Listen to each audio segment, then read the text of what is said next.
love my HBCU. And boy, I love it, love it. I love it, love it. I love my HBCU. And man, I hope my team they won one. I hope my team they won one. Yeah, man. I hope my team they won one. I hope my team they won one.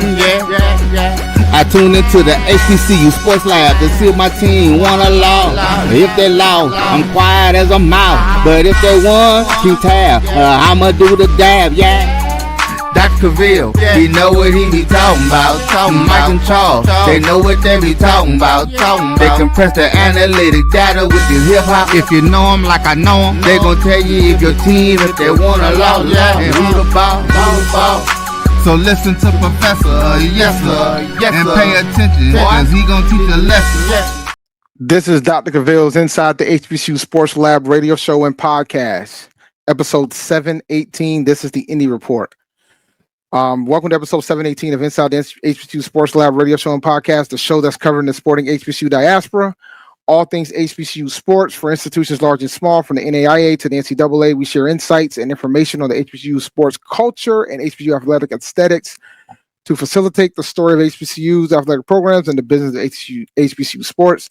I'm your host, David L. Rhodes. Tariq Wilson, Brandon King, and Jeffrey Johnson, they're all on assignment. We might see Tariq. He might be able to get out of assignment. We are filming from our home studios and sending a signal live to our KCOH 1230 AM studios with the Texas Radio Hall of Famer Ralph Cooper in the beautiful home of Texas Southern University from Houston, Texas. Gentlemen, and ladies, I hope you guys are having an outstanding week so far. It's been kind of the news has been kind of fascinating to say the least in the HBCU world. I think I want to talk about the Georgia Classic initially and give you my perspective on that.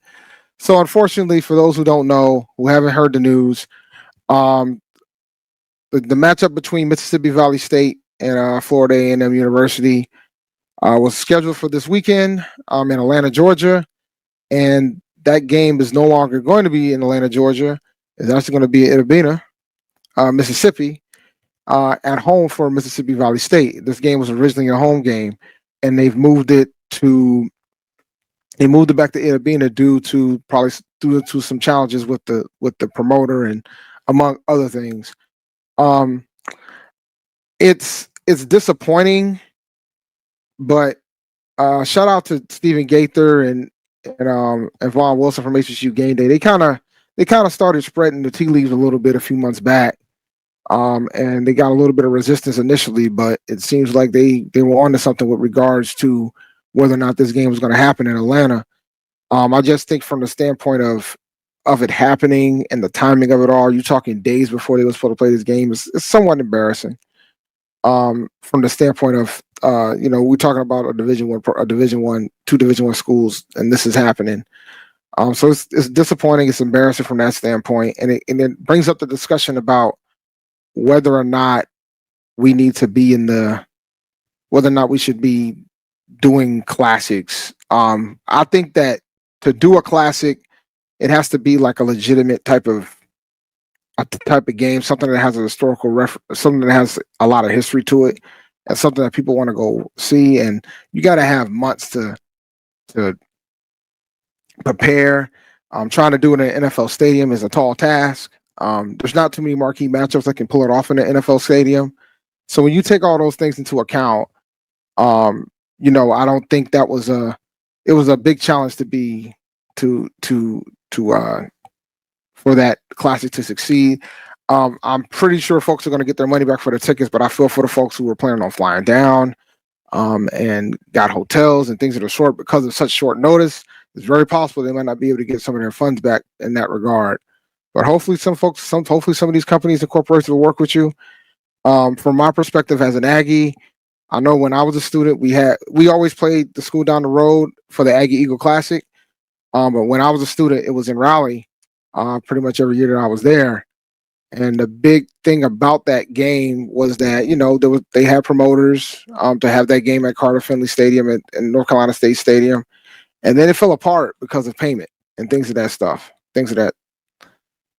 sort. So, and I'll be honest, like A&T as of late really hasn't been in the classic business like that. Like I think they'll do some games, but it kind of takes a lot. It takes a big payday for them to come out and do one. I know that they were reached out for the Southern Heritage Classic when Jackson State left, and we told them no.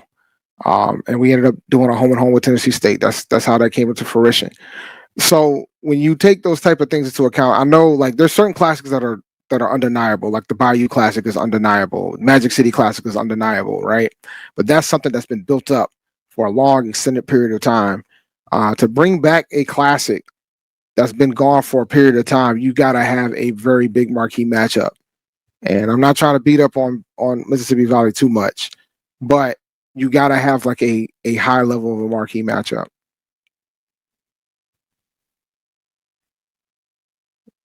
All right, let me see here. Shout out to folks who are on the show. Shout out to Walter. Oh man, Livingstone is having a phenomenal year so far, man. I think the investments are working. I mean, they've been getting a lot of anonymous donations. Maybe some of that stuff went to athletics, and now you're seeing some of the fruit of that. So shout out to you, Walter. And I'm gonna get into like funding and things of that sort. I want to talk about the town hall that I attended last night. Shout out to Emmett Jones. Appreciate you coming. A&T Roy, yeah, 2 weeks in a row. We'll talk about the games too. Something that just broke that I found, since we're on this topic of FAMU, something that broke was FAMU was fined $10,000 and suspended, and the announcer was suspended 2 games for his remarks about the honeybees from Alabama State. And the first question I had when I saw the report was, why? I could understand the fine. The fine, that makes sense. But the question I had was, how do you find the announcer of a band member as a conference? I didn't understand that. And at some point, I'm pretty sure we'll get an answer to that. I would have thought that was something that FAMU would make a decision on, and maybe they did, and the conference just let folks know about it. But I would have thought that was something that FAMU would do if that was the decision that they wanted to do. 2 weeks in a row, indeed, man. We got to win some games, though. We got to win some games. Yeah, that's impressive. That's really impressive. I anticipate the Magic City Classic is probably going to exceed that number, but it's going to probably end up being the largest. Between this and the Magic City Classic, is going to be the largest games. So that's great. I think that's awesome. You know, I don't know, man. I'm not a big NBA YoungBoy fan, but you know, yeah, I think some of this is on Valley. I think a lot of this is on Valley, but at the same time, you know, I think the communications could have probably been better between the 2 ADs about this. And I also think that I think with the turnover, with everything that's been going on with those 2 institutions from an AD standpoint, didn't help. You know, these were the same promoters that were doing the Tampa game, I believe, the Tampa Classic that was supposed to be with Bethune and Southern. These are the same guys, and Reggie Theus knew, hey, we got to back out of this. We're gonna make this a home game. You're not getting an apology. We're not going to get an apology. I think the problem with the joke is the weight. It was about the weight. Like I think you had any other place you could have gone and you probably would have been okay. But when you do it with the weight, that's tough. But I mean, and then we can always talk about the different things when it comes to that and the sensitivity of it all. But like it's 2025. You know, you've been doing it for so long. There's a lot of things that you can get away with now. You could get away with 20, 30 years ago that you can't get away with now. You know, so I think it's a different type of scale. Like, you know, when I think about some of the comedy shows that I used to watch, that I watched, would not fly here. And it's funny because I watched Eddie Murphy Raw a few weeks ago. That would not fly now. He would be canceled so fast his head would swim. But you know, that was a different era. That was the 80s. That's a different era than what it is now.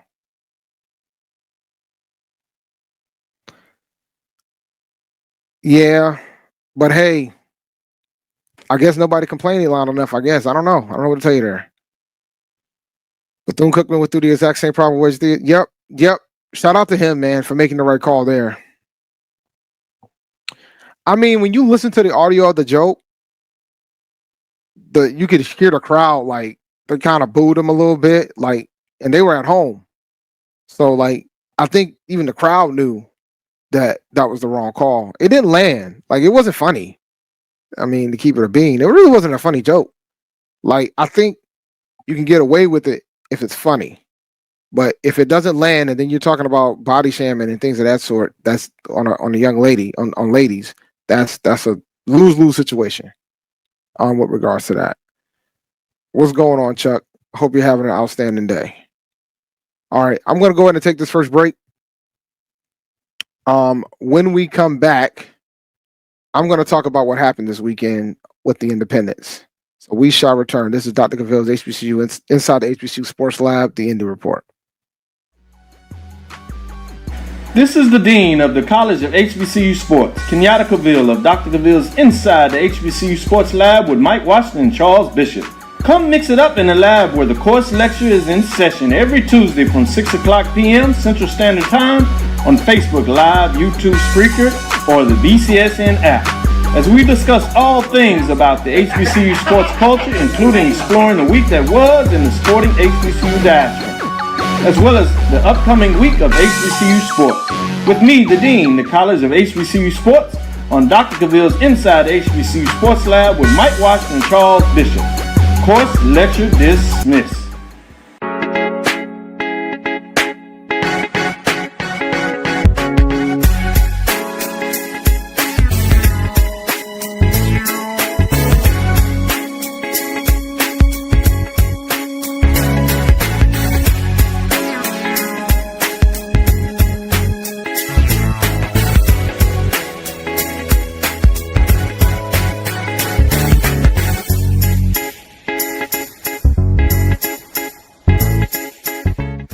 It's never too early to plant the seed, to share the tradition, and instill a sense of pride in your HBCU with your little ones. HBCU Pride and Joy Children's Boutique helps you share your school spirit with a wide selection of adorable kids apparel and accessories officially licensed from your favorite HBCU. Visit hbcupridejoy.com and follow us on all social media at HBCU Pride Joy on Facebook and Twitter. For over 30 years, HBCU Image has been more than just an apparel store. We've been a movement, a state, a legacy. We celebrate the pride, the purpose, and the culture that make historically black colleges and universities legendary. Whether you're a student or a lifelong supporter, our gear lets you wear your HBCU story with confidence and style. Because when you wear HBCU Image, you're not just wearing clothes. You're wearing culture. You're wearing pride. You're wearing purpose. HBCU. College football fans, the Cricket Celebration Bowl is celebrating 10 years of crowning an HBCU national champion. A champion will rise at Mercedes-Benz Stadium on December 13th as the MEAC and SWAC champions clash in Atlanta. Join us for championship football, interactive fan experiences, and iconic marching bands. It's an HBCU family reunion that you don't want to miss. See who will be crowned the next HBCU national champion. For event and ticket information, visit thecelebrationbowl.com. Compress the analytic data with your hip-hop. If you know them like I know them, they gon' tell you if your team, if they want to lose, and who the ball. So listen to Professor, yes sir, and pay attention, cause he gon' teach a lesson. This is Dr. Cavil's Inside the HBCU Sports Lab, episode 718. This is the Indy Report. All right. So all three of our institutions, and North Carolina A&T, Hampton, and Tennessee State, all played last week. We'll start off with Hampton. Hampton fell to the Elon Phoenix 41-20. They are now 1-4. Elon is 3-2. Hampton's looking for a quarterback, ladies and gentlemen. Braden Davis was the game leader, 14 for 27, 194 yards, 1 TD, 2 interceptions. Had a decent running game, but it still wasn't enough. Kylie Chavis had 11 carries for 94 yards and a touchdown. And Tayshaun Johnson, the wide receiver, had 6 catches, 110 yards, and 1 touchdown. But Elon was pretty much dominant this entire game. You know, I know my buddies from the A2 Powership was very, very high on Hampton this year, and that started to wane down over time. There's legitimate concern about what game are they going to be able to win in the conference. We'll talk next up. They have the Battle of the Bay, which I honestly do believe that they can beat Norfolk State right now. But I will say this from the Norfolk State perspective, I think a lot of folks in the Norfolk at Norfolk, the alumni base at Norfolk, would be thrilled if Michael Vick can get his first FCS win against Hampton. So that being said, I'm picking Hampton to win this game. I felt Hampton was very dominant in this game last year, like super dominant. And I think that they have a talented roster. And I think Boyk is definitely a better coach than Vic. So I'm picking Hampton to win this game against Norfolk State for the Battle of the Bay. So that'll be their second win of the year. That would be their first FCS win of the season as well. So by the end of that game, somebody's going to have an FCS win, because Norfolk has only beaten Virginia State, and Hampton has only beaten Elizabeth City State. And some would say neither one of them should have beat either. So that's that. With regards to Tennessee State fell to Tennessee Tech 35-8. They are also looking for a quarterback at Tennessee State. Jonathan Palmer went 13 for 25, 127 yards and 1 interception. And Byron McNair went 8 for 14 for 114 yards with 2 interceptions. Unfortunately, they did not score a touchdown. Tennessee State did not score a single touchdown in this game. Kendrick Rhymes has been having a phenomenal season so far. He only had 15 carries for 31 yards as a running back. I heard rumblings that the other quarterback for Norfolk, not Otto, but the other one, has NIL money, and that's a factor of why he's probably playing more. I think if I was Michael Vick, I would play Otto. I agree. If Otto starts, Norfolk has a very good chance to win this game. But we shall see. It'll be interesting. But Tennessee State's next opponent is Eastern Illinois. Eastern Illinois is currently 2-2. And this is fun fact, this is Tennessee State's first game on the road for the season. Their first four games was at home.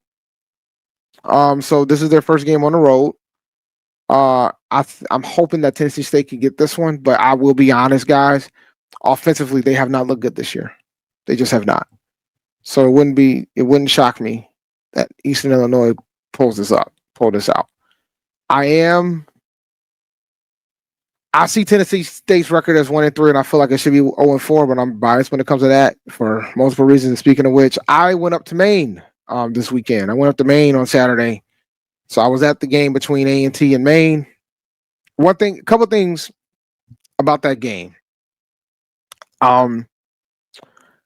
Maine cares about their football. It was a pretty packed house there. They had over 5,000 people in attendance for the game. So shout out to them. Tailgate was interesting. It was pretty decent. Parking is free unless you want to park up front.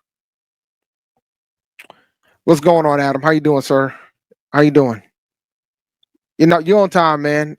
You missed all the talk about Hampton. I picked y'all to beat Norfolk, though. So I did do that for you. I did pick y'all to beat Norfolk. Yeah, I heard. I haven't went back to go watch the telecast. I heard they showed a lot of us during the telecast on Flow. I have not went back to go watch it. I got pictures. I got shots of me and my son, because my son came with me. So I got pictures of that. But that being said, I feel like A&T has a habit of like putting themselves in a hole, and then they work the miracle to come back and try to get the victory. And this one was no different. They came really close coming up with a miracle to make this comeback. They were down 21 points with 8 minutes left in the fourth quarter. And they scored a touchdown, got a punt return for a touchdown. And then they got a 3 and out, and they were able to get the ball back and drive down the field. And they literally just ran out of time. They were I think they were at like the 30 or the 25-yard line, Maine's 25, 30-yard line. And they just couldn't connect. My man almost got his hands on it. And if he would have got his hands on it, that would have been 6. And Coach Gibbs said that if they would have scored the touchdown there, they were going to go for 2, which I wouldn't have been mad at one bit. I think these guys got a lot of fight in them. They don't quit. I just need them to have better starts coming into the game. Kevin White, KJ White, 19 for 32, 279 yards with 2 touchdowns. And we got to figure out how to get this run game going, man. Like, our run game hasn't been that good at all season. Wesley Graves had 13 carries for 47 yards and a touchdown. But nobody else had more than 20 yards rushing. Outside of that, JT Smith, 5 carries, 18 yards. Shamik Bizzard, 2 carries for 9 yards. And Kevin White, he runs around, so he had 12 carries for -5 yards. But overall, receiver, we had Javion Dillard. He had 6 catches for 70 yards and a touchdown. Elijah Kennedy had a catch for 60. So overall, I think we got to do better. But I think KJ White keeps the game going and keeps the rhythm going. But we got to be more efficient offensively, and I think it's coming around. Our next opponent is William and Mary. And it's at William and Mary. We haven't been close against these guys, but this year this hasn't been the same William and Mary. This Maine team lost to them by a point, and Maine had control of the game for most of it. So I'm hoping if we can just start fast, if we can just not start slow, because starting fast would be great, but I just don't want to start slow, right? If we can just don't start slow and not get behind the ball so early, I think we got a chance to keep this game close and maybe pull the upset here. But it's William and Mary. It's at home, so it's going to be a tough matchup. So it'll be interesting to see how they do. I'm not going to be traveling this week because I got G-Host the following week, so I won't be traveling this week. But we'll be watching from home from Flow Sports. Hopefully, I don't get too frustrated watching the game from home. But yeah, A&T Raw, I definitely need to go back and watch the telecast. No, I disagree. I think the onside kick attempt was the right decision. There's always some luck involved when you do an onside kick, and I'm not mad at them considering they were able to pull it out at home against Hampton via the onside kick too. So I'm not mad at them making the decision to go for the onside kick. So I'm not one bit with regards to that.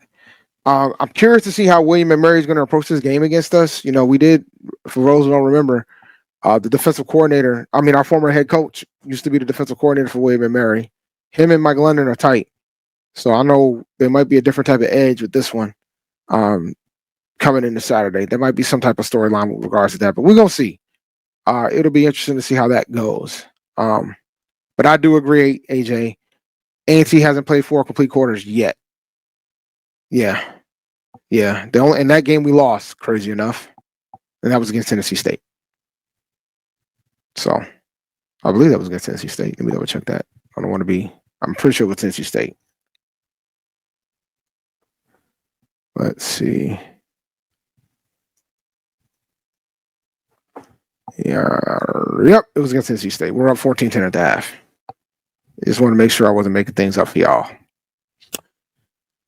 All right. I want to take another break. When we come back, this is going to be the last break. Hopefully Tariq comes in. If not, this is going to be it's going to be a much shorter show than normal. But when we come back, I want to talk about the alumni town hall from last night. Maybe I'll throw a picture up or something for you guys to see. But when we come back, we'll discuss that. This is Dr. Cavil's Inside the HBCU Sports Lab, the Indy Report.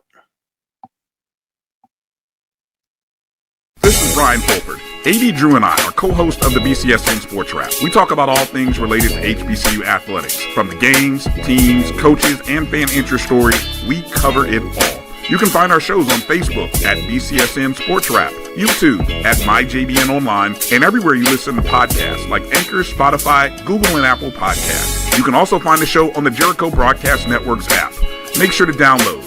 We look forward to you joining the conversation and being a part of the show. The Cavil Group is a Florida-based marketing and training consulting firm. We help businesses communicate to their target audience and engage them in conversation. We also help to expand their audiences, which will ultimately result in growth for those organizations. In addition to being a certified constant contact specialist, my colleagues and I are also certified in John Maxwell Leadership Principles. We use these proven principles to conduct workshops, training, and private coaching sessions for individuals and companies looking to take things to the next level. Contact us to schedule a free consultation. Issues today, don't delay, call Cavil.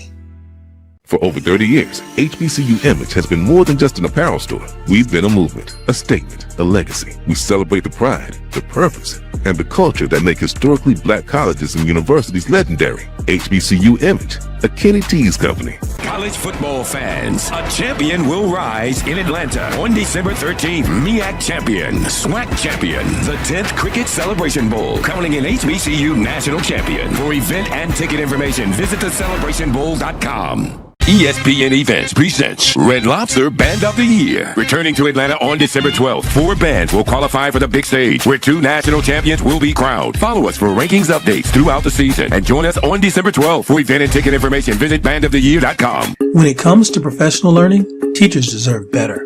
From the leader in online learning, Stride brings you the Stride Professional Development Center, an on-demand library of mobile-friendly courses that gives teachers choice and flexibility, allowing them to learn anytime and anywhere.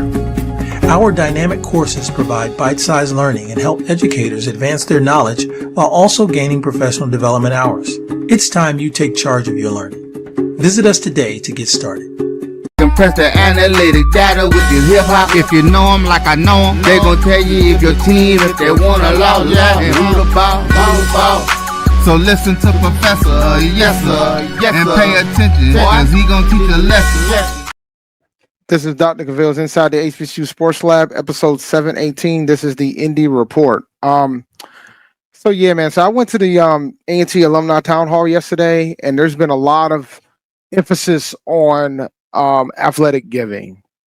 And our athletic director, Dr. Earl Hilton, he wanted to show us something. He showed us a chart, and I'm going to pull the chart up, basically of annual athletic donations and annual giving rates for athletics, and athletics only, because for those who don't realize, the percentages tend to be much smaller for athletics than for general folks who generally give to the institution. Where we just started a campaign, All Aggies All In, get in where you fit in. Basically trying to push, we're pushing to get money so we can for automated academic support for the athletes, and that opens up money for NIL in another bucket so it can still be tax deductible. Because I think a lot of folks who do give to the institution would like that money to be tax deductible. So I'm gonna pull this picture up. I did a screenshot from the event last night. It's and by the way, the entire event is still on YouTube. So basically the chart to the left shows the annual athletic donations for those particular institutions. These are all going to just be public schools, because those are things that you can look up. The blue are schools in the CAA. All right, let me get Reek in here. What's going on, Reek? How you doing, sir? How you doing, sir? Oh, what's up, man? I can't hear nothing yet. Let me get my. All right. Thought I could hear. I can hear you,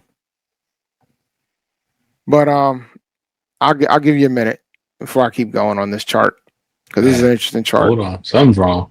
Oh, appreciate you coming in. All right, he's gonna go back and do a quick reset.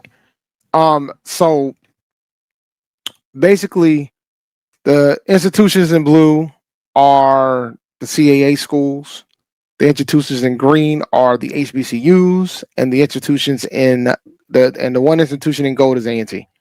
So when you look at the chart, A&T is in the bottom half when it comes to athletic donations annually, and percentage-wise, we're in the bottom half as well. A&T is like 2.3%, which is painstakingly low. Gramblin's out here doing the do though. Like Gramblin's over 10%. So shout out to them. Alabama and A&M ain't too shabby either. But from our perspective, we need to be much higher than this. Because Gramblin's doing their thing. So shout out to Grambling. Big Reek, what's up, man? Man, it's been a day, but I'm doing well. How are you? I'm doing okay. So I'm showing this chart, man. We talked about your boys. I know you think they're gonna win the Battle of the Bay. You do? I do. You don't? Man, you seem like we don't know. I will come back to this. We got to talk about this. Yeah, we'll come back to this. You don't? We should. I mean, we should have beat y'all. We didn't. We laid an egg against Howard. Gave up a whole bunch of points to either. I don't know what team is coming. So if the smart team comes that plays like smart for a quarter and a half a game, then we good. If it's the guys that don't, then we will lose. But we shouldn't lose. But we should have lost against Elizabeth City State, or could have if they was 1 inch away from losing that game. Think about it like that. I'm picking y'all to win this game. I appreciate that. And part of it is because I don't trust Michael Vick. Why would you? I keep it a bean with you. They're not. But they've been playing their teams better than we've been playing. Okay, they shouldn't have lost to Wagner. Right. All right. Wagner's bad, right? Yeah. I mean, they almost lost to Virginia State too. I'll just remind you of that. Us too. That's what I'm saying. We're like literally mirror images of each. Literally. Yeah, I've had to be somewhat philosophical about this team. Like, I think sometimes you like a real fan. You're like, hey, my team's great. My team, they got problems, man. We have lost 8 straight games against Division I teams. I can relate. I've been there. Yeah. So there's something there. That's just something there, man. So I hope we don't lose to Norfolk State, but we're both. Either team can win this game, but we're a better team. But that don't mean nothing. I'm hoping that because this is a big rivalry that you guys are gonna be worried for this. Like Howard is a good football team. Like Howard's pretty good. So you shouldn't be. You can be mad about the dominance that happened in that game, but you can't be mad. You shouldn't be mad at losing to Howard this year because Howard's a pretty good football team this year. No. You know what I saw against Howard? Like I was thinking about it. Our team is young because we got the portal just raided us, man. Like they even took the backups, man. So like we got a lot of young dudes, and Howard's team, they're old, they're more mature. Mm-hmm. Their whole O line is like seniors and grad students, so you got guys who've been lifting weights in college for 5 years and guys who've been lifting weights for 3 months. Like we just got dominated, So that was after the first quarter. I was like, I see how this gonna go. They were just literally throwing us around like rag dolls. But Norfolk State, man, we're gonna try and give it away as we've been doing all year. So hopefully they're worse than us when it comes to that. Well, I'll leave it at this. By the end of that game, one of you guys is going to get your first FCS win of the season. Yeah, that's sad, man. God, though. Yeah, that's the truth. One of y'all is going to get your first FCS win. Yeah. I mean, I talked about us and William and Mary, man. It ain't the same William and Mary, but we haven't been able to play 4 full quarters the entire season. Mm-hmm. and that's been killing us. Like I think if we would have played 3 good quarters against Maine, we would have beat them. Mm-hmm. But Yeah, because y'all came back against them, right? That was ugly. Yeah, early. man. Yeah, but we were too we kept giving up. We gave up too many big plays in the first half. We held them down to 7 points in the second half. So they tightened up defensively second half, but we were so behind. And then we were down 21 with 8 minutes to go. It was like it became an uphill battle. But they fought. They almost won. They just ran out of time. I mean, they went to 25 with like 11 seconds left. Just ran out of time. They only had 2 shots. Yeah, it's sort of amazing. Like our team is there's a lot of introspection going on behind the scenes about what to do, how to fix it. Something's really broke. Well, the question becomes, if it gets too bad, are y'all going to move on from the coach that you got? I hope not, but that's tough. Yeah, it's tough. It's tough. I don't think so. I think there's a whole lot of changes to be made around him, but I mean, because we haven't been good for a long time, so it doesn't matter who is the coach, but his record is pretty bad. So for the untutored, just like, damn, what's the record? Get him out of here. And if we lose this weekend, lost to yeah, Howard like and Norfolk State. I think if Norfolk wins this game at home, it's going to take at home, right? Yeah, is it? Where's it at? I'm not sure. I think we're at home. Okay, let me see. I want to make sure. If Norfolk wins this game,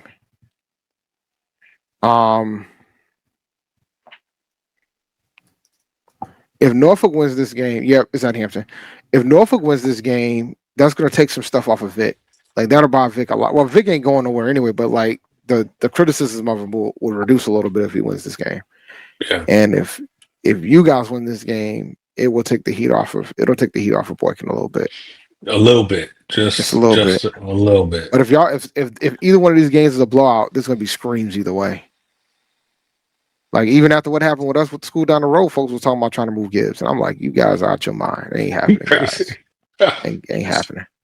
Gibbs is funny though. He talked too much, but he'll figure that out. No, he'll figure it out. I mean, yeah, I guess he went viral off a comment he made about how the team doesn't know how to win. Something about losing. I can't even remember what the comment was. But. Yeah, today he was it was about they listen to too much NBA YoungBoy. Like in the locker room, listen to YoungBoy, then they come out and they're not ready. All those kids listen. All those young men listen to YoungBoy. You just ain't got. The guys are young too, right? Y'all are like us, young. So it's gonna take some time. Yeah. So I pulled up this chart. This was presented yesterday at our alumni town hall. Earl Hilton came up and showed this chart. He really didn't get to go through all the slides like that because the chancellor took a lot of the time of the brief, which was fine because he wanted to go over a lot of stuff, which is not a problem. I thought that was a good thing. But so he kind of zoomed through most of these slides because he already went over some of this stuff before. But this was a new slide that he popped up. And this slide shows the athletic donations on the left, the giving rates on the right, percentage wise.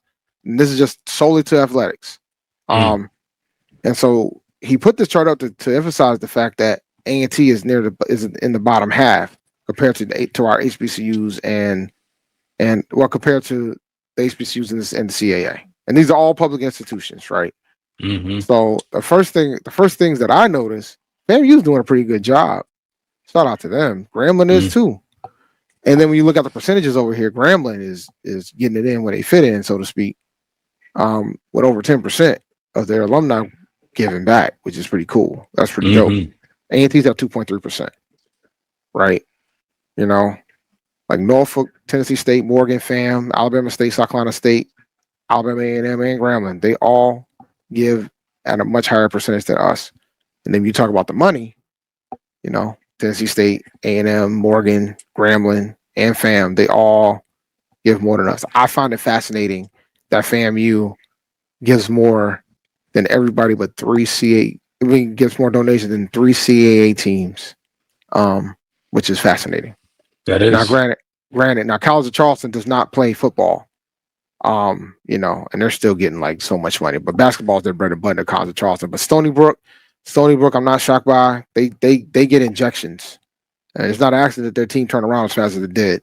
And William and Mary, man, they're big, man. I went to a women's basketball game over there earlier this year, and they got a nice campus, man. I will say that. Yeah. But I think like we're trying to A&T's trying to raise their super stretch goal is $3 million in athletics. So we got to get there to be able to. That'll put us, if we can do that, that'll put us like pretty much close to where College of Charleston is. I think the goal is $1 million, which would put us probably around like 1.5 million, give and take. Well, no, about 2 million. It'll put us at 2 million, which would be good. I'm surprised it's that low for you guys. I mean, I'm not.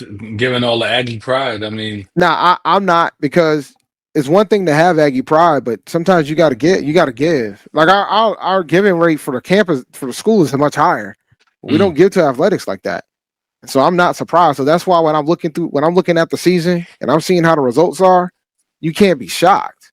And the way that A&T manages the athletic budget, they want to make sure that all the teams get everything they need.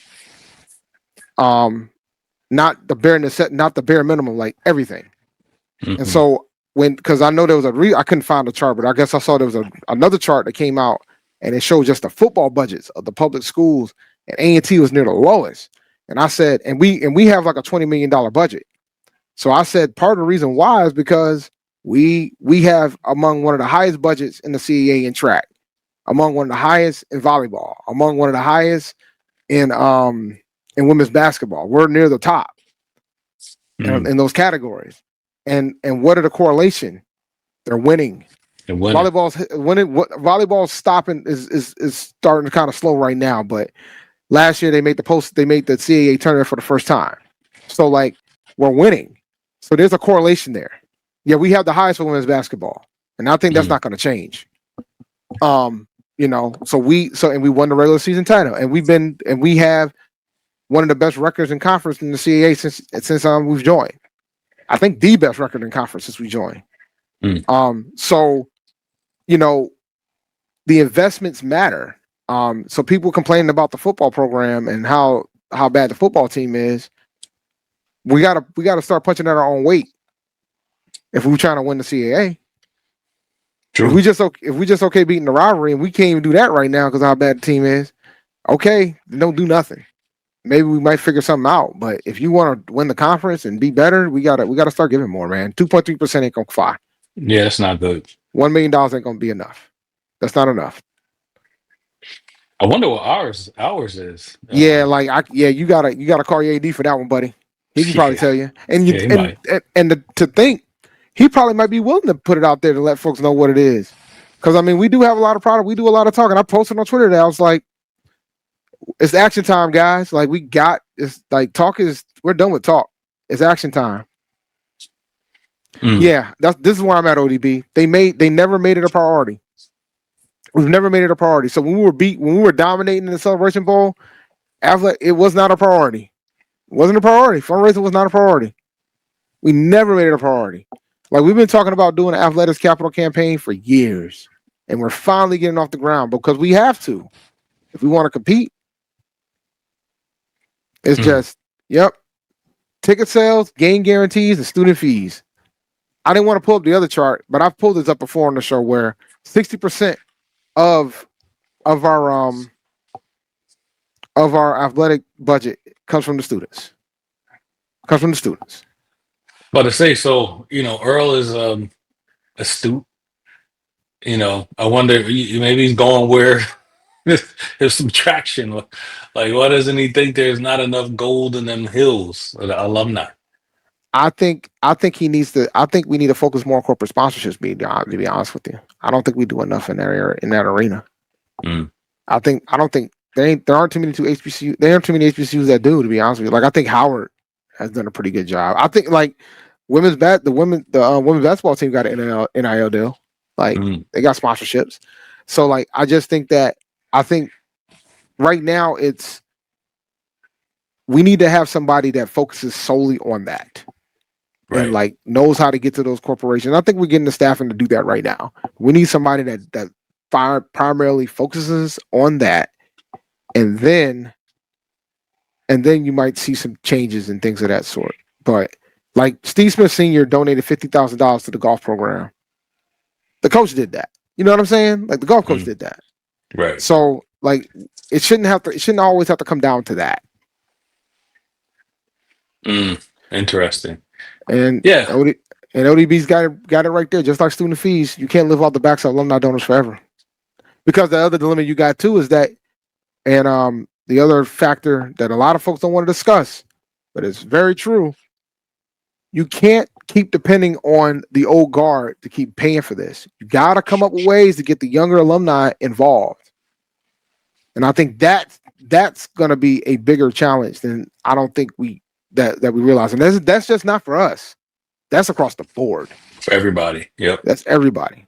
Like I used to have jokes about the MEAC and the audience at their basketball tournament. And I'm like, this basketball tournament is not going to exist in 25 years because you're not going after the young folks. You got to get the young guard involved too. You got to come up with ways to get the younger population involved. And that comes to giving as well because we're so dependent on it, especially in athletics. We're so dependent on it.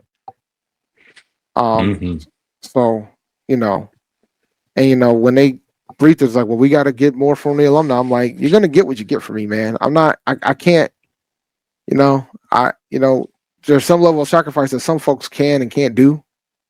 And that's why this campaign is like whatever you can give, $1, $100, $10, whatever. Like, I think it's about just trying to get the numbers up and getting more alumni involved. So I'm going to help. Once you get them in, then you get the updated address and you get the phone numbers and you get all that stuff, and then you can start peppering people. But yeah, and the economy, we can't. Yeah, man, that's the other thing too. That's the other thing too. Like when you take everything to account, like I don't know if you've been paying too much attention because we're about to close the show, but I don't know if you've been paying too much attention about the everything that's been going on with the classics with Valley and FAMU about them moving the game to November 29th. Yeah, not really. Not really. Yeah, that's a classic example of not everybody dotting their E's and crossing their I's. I said that so wrong. Dotting their I's and crossing their T's. I definitely did that backwards. Somehow you got an E in there too. Yeah, sometimes. Yeah. Everything is not as clean as you think it is when it comes to these classics. And I think when you're trying to start up a classic, it's difficult to get it off the ground. So I think realistically doing it at an NFL stadium where it costs close to over $650,000 to rent a stadium, that's asking for a lot. Yeah, that's asking for a lot, man. But we'll see. I think and I think my biggest fear right now, my biggest thing that I'm noticing right now, I think everybody's trying to have a classic. Like, that's not how it works. Right. That's not how it works. There's some games that are going to be bona fide. Like, those are games that are classics. And, like, sometimes that's what you get. But you can't just say, oh, we're going to make this a classic. I never asked you this question. And, because considering this year, Jackson State and Hampton was supposed to play in Chicago. What happened? I still haven't heard the full story. I do know from a lot of folks they wanted us to actually drop out of that game completely. But for whatever reason, we decided to still play it. But I know there are people who wanted to not even play the game. Hampton alums or Jackson? You guys? Hampton. Yeah. Why? Don't know. I just stopped trying to dig, but they was like, we should have dropped out. And part of it is, because we lost so much talent, but there was some other stuff going on too. It's like, we should have just dropped out the game. I don't know if I agree with that. Yeah, I've heard that several times. Wow. I don't know if I agree with that. Yeah, me neither. But yeah, it's a thing. Oh my goodness.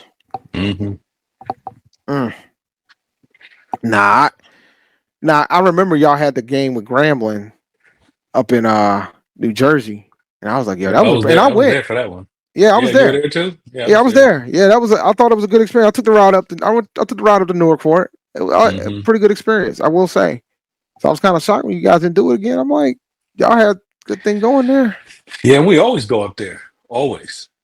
We play. I mean, we're deep up here. Now that I'm in New York, there's tons of us can't play along up here. So I'm surprised. But y'all recruit heavy too. Y'all recruit heavy in the Northeast. Y'all recruit very heavy in the Northeast. Mm-hmm. Yep. Y'all recruit heavy in the Northeast. Always have. Yep. Yeah, Paris. Yeah, Paris. You'd be surprised, man. You'd be surprised about what be happening behind the scenes with some of these things, man.